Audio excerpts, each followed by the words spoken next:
അങ്ങനെ 2 വർഷം മാത്രം പ്രായമുള്ള ഒരു കൊച്ചു പയ്യൻ, കൊച്ചു ചെറുക്കൻ ഇതാ TVK എന്ന് പറഞ്ഞ് തമിഴ് വെട്രി കഴകം എന്ന് പറഞ്ഞ് തമിഴ്നാട്ടിൽ വിജയിയുടെ മുഖ്യമന്ത്രി സ്ഥാനം വരുന്നു. നാളെ നെഹ്റു സ്റ്റേഡിയത്തിൽ അടിപൊളി പായസവും ലഡുവും പരിപാടികളും ഒരുപാട് ഹൽവയും അങ്ങനെ ജിലേബി എല്ലാം കൊടുത്തുകൊണ്ട് ലക്ഷങ്ങൾ പങ്കെടുക്കുന്ന സത്യപ്രതിജ്ഞ നടക്കുന്നു. പക്ഷേ അപ്പോഴും പാവപ്പെട്ട വിജയിനെ തമിഴ്നാട് ജനത 108 സീറ്റ് കൊടുത്തെങ്കിൽ ഒരു 10 സീറ്റ് കൂടെ കൊടുത്തെങ്കിൽ ഇങ്ങനെ കിടന്ന് എല്ലാവരെയും കാല് പിടിക്കേണ്ടായിരുന്നു. അദ്ദേഹം എല്ലാവർക്കും കത്ത് കൊടുക്കുന്നു. ഇപ്പം അവസാനം CPM ഒരു കത്ത് കൊടുത്തിട്ടുണ്ട്. കോൺഗ്രസ് ഇതിനിടയ്ക്ക് ഒരു പണിഞ്ഞു. കോൺഗ്രസും CPM ലീഗും എല്ലാം കൂടി നിന്ന് ജയിച്ചത് DMK മുന്നണിയിലാണ്. പക്ഷേ കോൺഗ്രസിന് അവിടെ 5 സീറ്റുണ്ട്. ആ 5 സീറ്റിൽ കോൺഗ്രസ് യഥാർത്ഥത്തിൽ TVKക്ക് പിന്തുണ കൊടുക്കാമെന്ന് നേരത്തെ തന്നെ ഇലക്ഷൻ മുമ്പേ പറഞ്ഞെങ്കിലും കേന്ദ്രത്തിൽ നിന്ന് അവർക്ക് അനുവാദം കിട്ടില്ല. കാരണം ഇന്ത്യ മുന്നണി എന്ന് പറഞ്ഞ് സ്റ്റാലിൻ ഇങ്ങനെ ഇടിച്ചു നിൽക്കുമ്പോൾ അതിൽ നിന്ന് മാറാൻ പറ്റത്തില്ല. ഇന്ത്യ മുന്നണിയുടെ കൂടെ നിൽക്കണം കോൺഗ്രസ് എന്ന് പറഞ്ഞു. പക്ഷേ ഇലക്ഷൻ കഴിഞ്ഞപ്പോൾ വീണ്ടും കോൺഗ്രസിന്റെ ഹൈക്കമാൻഡിന് കത്ത് കൊടുത്തപ്പോൾ KC വേണുഗോപാലും മല്ലികാർജ്ജുന ഖാർഗെയും രാഹുൽ ഗാന്ധിയൊക്കെ കൂടെ ഒരു തീരുമാനമെടുത്തു. PCC തീരുമാനിച്ചോട്ടെ, പ്രദേശ് കോൺഗ്രസ് കമ്മിറ്റി തീരുമാനിച്ചോട്ടെ, തമിഴ്നാട് കോൺഗ്രസ് കമ്മിറ്റി എന്തോ തീരുമാനിച്ചോട്ടെ എന്നൊരു അനുവാദം കൊടുത്തു. അങ്ങനെ തമിഴ്നാട് കോൺഗ്രസ് കമ്മിറ്റി തീരുമാനിച്ചു അവർക്ക് 2 മന്ത്രിമാരെ കിട്ടിയാൽ 5 പേരുടെ സീറ്റ് കൊടുക്കാൻ. 2 അല്ല 5 പേരെ മന്ത്രിയാക്കാനും TVK തയ്യാറാണ്, വിജയ് തയ്യാറാണ്. കാരണം മന്ത്രിസഭ ഉണ്ടാക്കണമല്ലോ. അപ്പോൾ എന്തായാലും അങ്ങനെ 2 മന്ത്രിമാരെന്ന് പറഞ്ഞുള്ള ഒരു വിലയും പേശിക്കൊണ്ട് സ്പീക്കറിന്റെ സ്പീക്കറൊക്കെ വല്ലതോന്ന് അറിയില്ല. അങ്ങനെ വില പേശിക്കൊണ്ട് കോൺഗ്രസ് 5 പേരെ കൊടുക്കാൻ തീരുമാനിച്ചു. അപ്പോഴാണ് 5 ആയിട്ടുള്ളൂ, ഇനി 5 വേണം. അതിനകത്ത് കുഞ്ഞു പാർട്ടികളെ പിടിക്കാൻ സമയത്ത് CPM പിന്തുണ തേടിക്കൊണ്ട് വിജയ് കത്ത് കൊടുത്തിരിക്കണം. അങ്ങനെ CPM പിന്തുണ കിട്ടിയാൽ ചരിത്രത്തിൽ ആദ്യമായി CPM തമിഴ്നാട് ഭരണത്തിലും വരുന്നു. അവർക്കും അവിടെ മന്ത്രി ഉണ്ടാകും. അപ്പോൾ കേരളത്തിലെ പിണറായി വിജയൻ പോയെങ്കിലും തമിഴ്നാട്ടിൽ മന്ത്രി ഉണ്ടാകാനുള്ള സാധ്യമുള്ളത്. മന്ത്രിസഭ രൂപീകരണത്തിന് അവകാശം TVK എന്ന കത്തിൽ ഗവർണറിന് തീരുമാനമെടുക്കും. TVK പിന്തുണ കത്ത് കോൺഗ്രസ് ഇന്ന് ഗവർണർക്ക് കൈമാറും. അപ്പോൾ കോൺഗ്രസ് കൂടെ കൈമാറുമ്പോൾ 213 അല്ല 113 ആവും. 108 5 113 ആവും. അപ്പോഴും വേണം വീണ്ടും 5 എണ്ണം. മല്ലികാർജ്ജുന ഖാർഗെ തന്നെ ഇട നേതാക്കളോട് സംസാരിച്ചു. വിജയ് BJP പാളയത്തിലേക്ക് പോകാതിരിക്കാൻ വേണ്ട നടപടികൾ ആലോചിക്കുമെന്ന് CPM നേതാക്കൾ ഏഷ്യാനെറ്റ് ന്യൂസിനോട് പറഞ്ഞു. അണ്ണാ DMKയുമായി സഖ്യമില്ല എന്ന് പ്രഖ്യാപിച്ചിട്ടുണ്ട്. അപ്പോൾ അണ്ണാ DMKയുമായിട്ട് ഒരു സഖ്യമില്ല, അതുപോലെ തന്നെ BJPയുമായിട്ട് സഖ്യമില്ല, NDAയുമായിട്ടും സഖ്യമില്ല. പിന്നെ സഖ്യത്തിന് സാധ്യതയുള്ളത് ഖാർഗെയുമായിട്ട് ഇടത് നേതാക്കളുമായിട്ടുള്ള അത് ഇതിനകത്ത് ഇടത് നേതാക്കളോട് സംസാരിച്ച് മല്ലികാർജ്ജുന ഖാർഗെ BJP പിന്തുണ തേടരുത്, NDA സഖ്യകക്ഷികളുടെ പിന്തുണ തേടരുത് എന്നീ ഉപാധികളാണ് കോൺഗ്രസ് മുന്നോട്ട് വച്ചിരിക്കുന്നത്. TVK ഉപാധികൾ സമ്മതിച്ചാൽ CPM CPI VCK ലീഗ് എന്നീ പാർട്ടികളുമായി സംസാരിക്കാമെന്നും കോൺഗ്രസ് നേതൃത്വം അറിയിച്ചു. അപ്പോൾ തമിഴ്നാട് രാഷ്ട്രീയം ഇങ്ങനെ ടിസ്റ്റോട് ടിസ്റ്റ്. ഇതിനിടയിൽ DMKയിലെയോ ADMKയിലെയോ കുറച്ച് 10-15 ആളുകൾ മാറി വരുമോ എന്നറിയില്ല. അതിനുള്ള സാധ്യതയും ഇല്ലാതില്ല തമിഴ്നാട്ടിൽ. എന്തായാലും കോൺഗ്രസ് അധ്യക്ഷൻ മല്ലികാർജ്ജുന ഖാർഗെ ഇടതുപക്ഷ ദേശീയ നേതാക്കളെ സംസാരിച്ചു. വിജയിയെ BJP പാളയത്തിൽ എത്തിക്കരുതെന്നാണ് കോൺഗ്രസ് നിലപാട്. അണ്ണാ DMKയുമായി ഒരു സഖ്യവുമില്ല എന്ന് TVK പ്രഖ്യാപിച്ചു കഴിഞ്ഞു.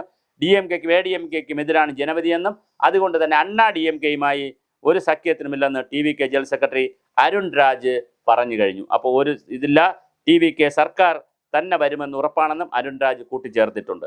ജനങ്ങളെ സേവിക്കാനാണ് IRS വിട്ട് TVKയിൽ ചേർന്നത്. തെരഞ്ഞെടുപ്പിൽ തോറ്റിരുന്നെങ്കിലും തൻ്റെ തീരുമാനം ശരിയാണെന്ന് വിശ്വസിച്ചേനെയെന്നും അരുൺ രാജ് പറഞ്ഞു. അപ്പോൾ അരുൺ രാജ് വേറൊരു പാർട്ടി വിട്ടിപ്പുറത്ത് വന്ന ആളാണ്. എന്തായാലും TVK ചൊല്ലി ADMKയിൽ വലിയ തർക്കവും നടക്കുന്നു. തമിഴ്നാട്ട് രാഷ്ട്രീയമാകെ കലങ്ങി മറിയുകയാണ്. അതിനിടയിൽ 108 സീറ്റ് ഉള്ളത് കൊണ്ട് തന്നെ 118 സീറ്റ് മതിയെന്നിരിക്കെ 113 സീറ്റ് കിട്ടിയ 5 കോൺഗ്രസിൻ്റെ 5 കൂടെ കിട്ടിയ സാഹചര്യത്തിൽ ഇനി ഒരു 5 പേരെ കൂടെ ഒൽപ്പിച്ചാൽ TVKക്ക് തെരഞ്ഞെടുപ്പിൽ വന്നതിൻ്റെ ഫലമായി അവിടെ മന്ത്രിസഭ ഉണ്ടാക്കാൻ കഴിയും. വിജയെ പിന്തുണയ്ക്കണമെന്ന് ADMKയിലെ 2ാം നിര നേതാക്കൾ ആവശ്യപ്പെടുന്നുണ്ട്. അതാണ് വേറൊരു തമാശ. എന്നാൽ ADMKയിൽ നിന്ന് അങ്ങനെ ഇത് വേണ്ട എന്ന് സഹകരണം വേണ്ട എന്നാണ് TVK പറയുന്നത്. പക്ഷേ ADMKയുടെ ഒരു നിലപാടെന്ന് പറയുന്നത് പിന്നെ 2ാം നിര നേതാക്കൾ ആവശ്യപ്പെടുന്നത് 1ാം നിര നേതാക്കളെല്ലാം ആവശ്യപ്പെടുന്നത് നമുക്ക് TVKയെ സപ്പോർട്ട് ചെയ്യാം. മുഖ്യ പ്രതിപക്ഷത്തെ നഷ്ടമായി പ്രസക്തി നിലനിർത്താൻ TVKയൊക്കെ ഇവിടെ നിൽക്കണമെന്നും തദ്ദേശപരമായ നേട്ടമുണ്ടാക്കാമെന്നുമാണ് ADMKയുടെ കണക്കുകൂട്ടൽ. എന്നാൽ ഇതിനെ എതിർക്കുകയാണ് മുതിർന്ന നേതാക്കൾ. ADMK വലിയ പാർട്ടിയാണെന്നും വിജയ് പുതിയ ആളെന്നുമാണ് അവരുടെ വാദം.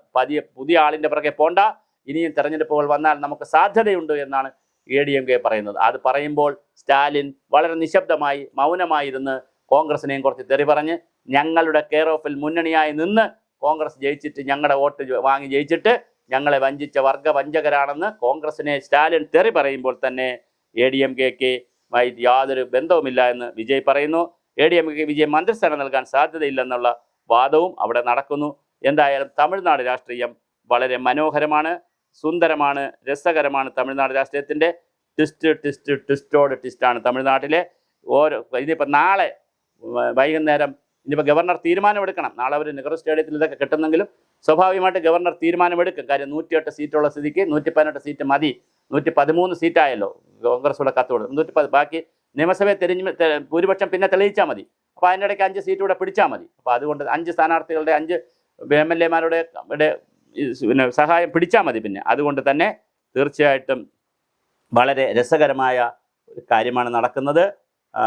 പിന്നെ ഞാൻ ഈ സൂചിപ്പിച്ച പോലെ TVK തമിഴ് വെട്രി കഴകം ആയിരിക്കും ഇനി ഭരിക്കുന്നത്. 2 വർഷം കൊണ്ടുണ്ടായ ഒരു പാർട്ടി, വളരെ പ്രധാനപ്പെട്ട ഒരു പാർട്ടി, ഒരു ചെറിയ ചിന്ന പയ്യൻ, ചിന്ന ദളപതി, ഇളയ ദളപതി തമിഴ്നാടിൻ്റെ മുഖ്യമന്ത്രിയാകുന്നു. അങ്ങനെ തമിഴ്നാട് രാഷ്ട്രീയം ഒന്നുകൂടി പ്രമുഖ സിനിമാ നടനിലേക്ക് തമിഴ്നാട് രാഷ്ട്രീയം മാറുകയാണ്. MGR-ന് ശേഷം, ജയലളിതയ്ക്ക് ശേഷം വളരെ പ്രമുഖനായ ഒരു നടനിലേക്ക് തമിഴ്നാട് രാഷ്ട്രീയം മുഖ്യമന്ത്രിയിലേക്ക് പോകുന്നു. 100 കണക്കിന് വാഗ്ദാനങ്ങളാണ്, വളരെ വലിയ വാഗ്ദാനങ്ങളാണ് വിജയ് തെരഞ്ഞെടുപ്പിന് കൊടുത്തത്. അതൊന്നൊന്നായി നടപ്പിലാക്കിയാൽ തമിഴ്നാടിൽ വസന്തം വിരിയും, ആളുകൾക്ക് വീണ്ടും വീണ്ടും സന്തോഷം വരികയും ചെയ്യും. തീർച്ചയായിട്ടും തമിഴ് വെട്രി കഴകം അത്ഭുതം സൃഷ്ടിച്ചിരിക്കുകയാണ്. നാളെ ഈ സമയത്ത് കഴിയുമ്പോൾ അവരുടെ മന്ത്രിസഭയും വരും. ഇനി അടുത്ത 5 ആരാണ് 5 പേർ അവർക്ക് പിന്തുണ കൊടുക്കുന്നതെന്ന് മാത്രമാണ് അറിയാനുള്ളത്.